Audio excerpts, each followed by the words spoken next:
St. Patrick wasn't Irish, was kidnapped into slavery, and later returned to the very land that enslaved him. This is the true story behind the world's most misunderstood saint. Before green parades and plastic shamrocks, Patrick's real story begins with fear, exile, slavery, and providence. Patrick was born in Roman Britain in the late 4th century, probably sometime between about 385 and 392. The exact place of his birth is still unknown, despite later claims linking him to Scotland, Wales, or Western Britain. In his own surviving autobiography, he names his father as Calpurnius, a deacon and local official. He also says his grandfather, Potitus, was a priest, showing that he came from a Christian family. That does not mean he was devout as a child, because Patrick admits he largely ignored God in youth. Surviving writings present him as honest about weakness, ignorance, and spiritual negligence before disaster changed everything. Around the age of 15 or 16, Irish raiders captured him and carried him across the sea. He was sold into slavery in Ireland and spent 6 years there in forced servitude. Later tradition places his bondage in the north, often near Slemish in modern County Antrim. Patrick himself does not name the exact place of captivity, but he does describe tending animals every day. That captivity, which should have broken him completely, became the furnace that remade his inner life. In Ireland, Patrick says, he prayed constantly in woods, mountains, snow, ice, and rain. He writes that in a single day he could pray 100 times, and nearly as many at night. He says the love of God and holy fear grew within him precisely during those hardest years. That detail matters because Patrick's mission did not begin in success, but in humiliation and dispossession. He was not formed first in comfort, libraries, or prestige, but in isolation and dependence on God. His own words make clear that slavery was the turning point of his conversion and spiritual awakening. Then came the first decisive vision, when he heard a voice telling him that his ship was ready. Patrick says the vessel was about 200 miles away, and he knew neither the route nor the people. He fled his master, trusted Providence, and reached the coast just as the ship was preparing to leave. At first, the sailors refused him, then suddenly recalled him, and finally allowed him to sail with them. After landing, Patrick describes a long wilderness journey, hunger, and a moment when his prayer brought food. In that episode, his companions asked him to pray, and he says a herd of pigs appeared. Patrick eventually returned to Britain and was welcomed back by his family after years of suffering. They begged him never to leave again, which makes what happened next even more striking. During this period, he received another famous vision that redirected the whole course of his life. He says a man named Victoricus came from Ireland, carrying many letters that could not be counted. Patrick read one headed with what he calls the voice of the Irish people. Then he seemed to hear them cry out together, begging him to come and walk among them again. That line became one of the most famous missionary calls in Christian history. It also reveals something crucial about Patrick's character, because he chose to return to the land of slavery. He was not going back to reclaim status, wealth, or revenge, but to preach Christ.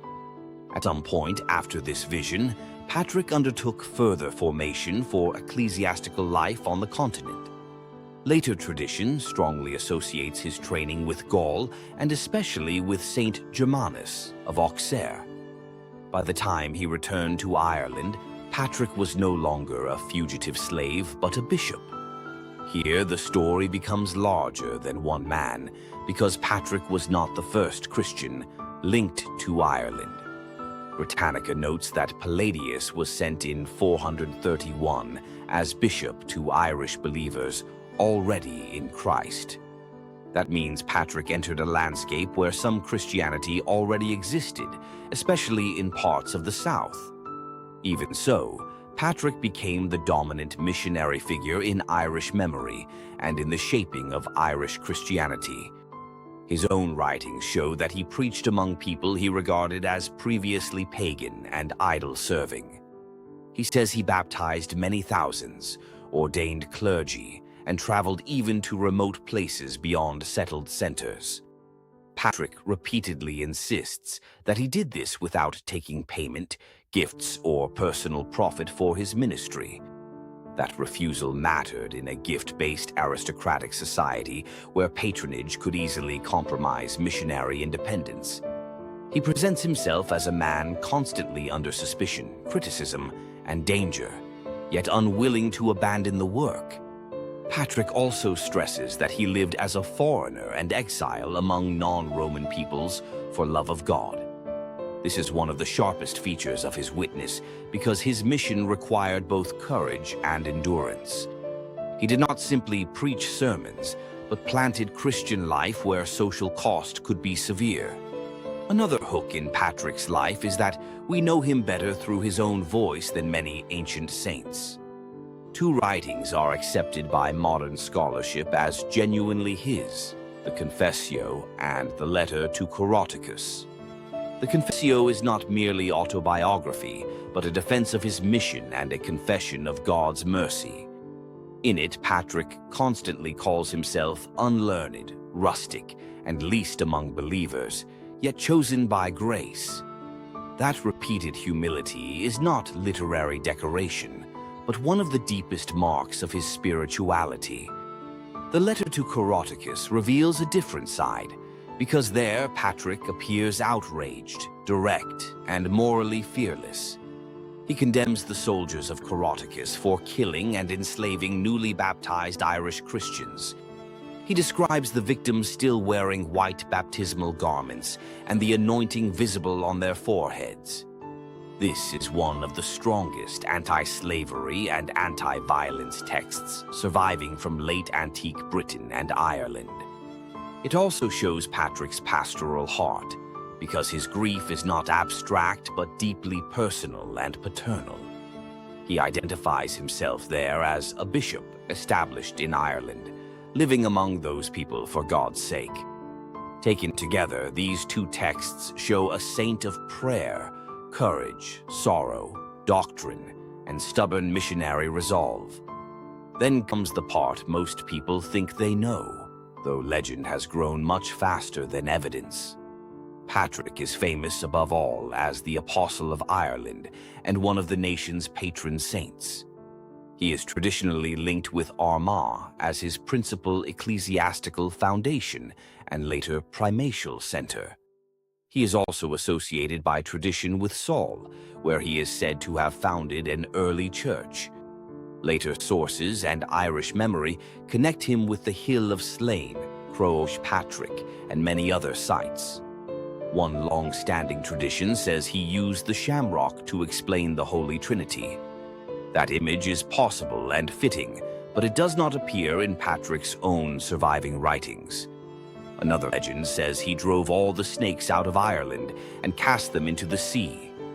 Modern scholarship rejects that as literal history, since post-glacial Ireland had no native snakes to expel.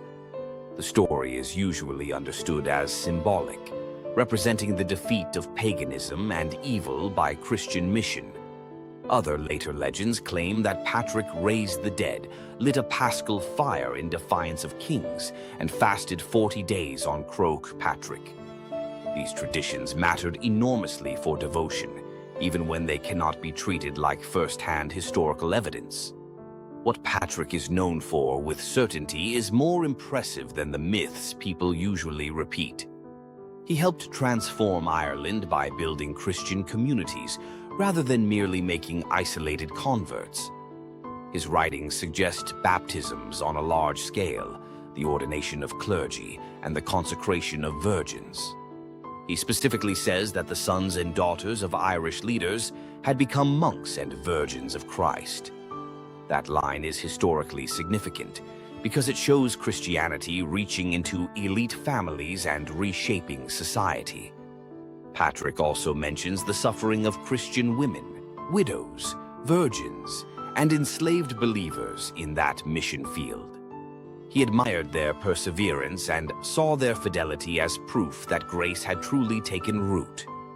This matters because Patrick was not only converting individuals, but helping create a new moral order. He fought against slave-taking, denounced violence against converts, and insisted on the dignity of the baptized. His mission also helped integrate Ireland more deeply into the wider Christian world of late antiquity. Over time, Ireland became famous for monastic culture, learning, and missionary energy beyond its shores. Patrick did not accomplish all of that alone, but he became the foundational face of that transformation. Now, the final earthly chapter arrives, and here the historical record becomes less precise than many assume. Patrick's dates cannot be fixed with full certainty, and even ancient sources differ about his death. March 17th became his feast day because it was long held to be the date of his death.